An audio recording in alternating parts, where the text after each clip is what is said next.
coming out of high school, decided to go to Clemson University to study engineering. And while you're in the engineering program at Clemson University, you have to pick a major. So I picked industrial engineering as my kind of field of specialty. During my time there at Clemson, I did a co-op, and my co-op was kind of a little bit unique. I spent 5 semesters working for a company called AFL, which is part of the telecommunication industry. So we basically built and manufacture fiber optic products for Verizon, AT&T, Sprint, everything behind the scenes, everything that makes their networks go, we manufacture. But through that co-op experience, kind of got to apply my process engineering, my supply chain management, and kind of learn on the job a little bit, and then came back and finished up my degree, graduating in 2012. When I graduated, I had the opportunity to go there full-time and start their supplier development program. So after spending a few years at AFL, I realized I wanted to shed the kind of engineering title a little bit from who I was as a person. The only kind of logical way to do that was to go back and get an MBA. To get that MBA, allowed me to get the skills of, the finance skills, the accounting skills, the human resource skills, the management skills that kind of would balance out my technical expertise. Yeah, so I applied to a variety of schools in the surrounding area. At the time, I was kind of committed to being in the Raleigh-Durham area, and again, looking at the different programs that were in the area and looking at what they kind of offered, I think if I had wanted to go towards a more of a consulting route, maybe then the name of Duke or UNC would have been more necessary.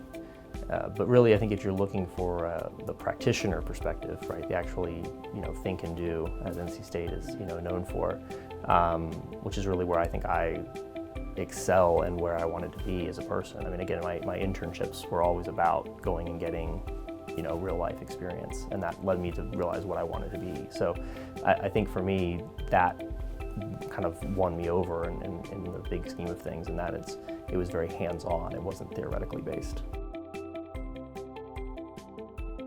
I was fortunate to be partnered with Duke Energy, which is a very large Fortune 500 utility here in the North Carolina area.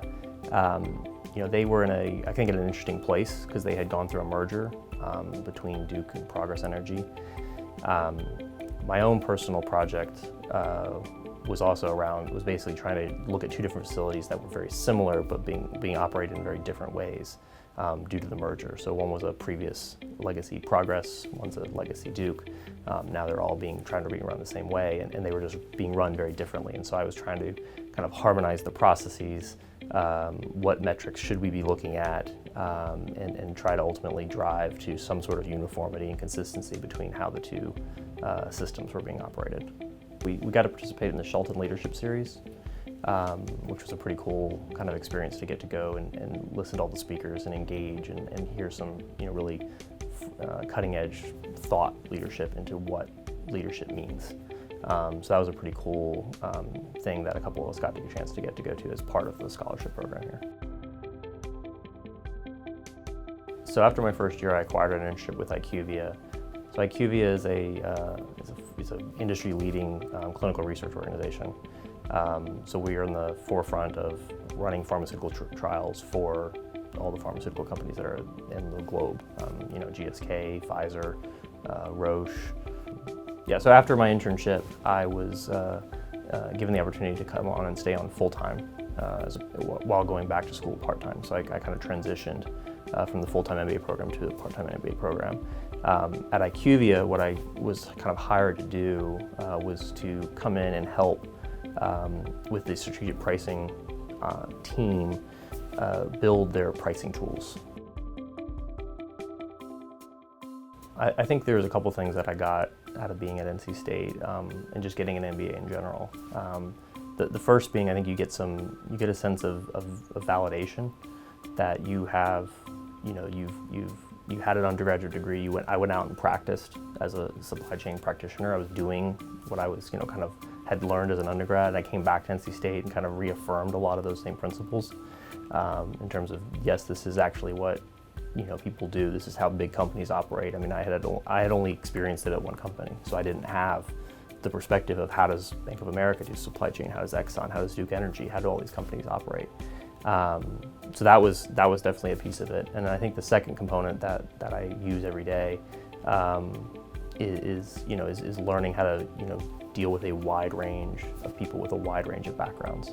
Most of the people who are in the MBA program are kind of the guy or girl that is they're the guy, they're the star performer in their companies, and then they all come back together, and now they're all trying to work with each other, and you put 8 people who all think they're in charge on a project, that gets complicated. And so I think for me, learning how to navigate that, learning how to deal with the people aspect of business, I use every single day, because again, you're now in a Fortune 500 company where you're around the same types of people who all want to be the lead and want to be in charge and want to run the show.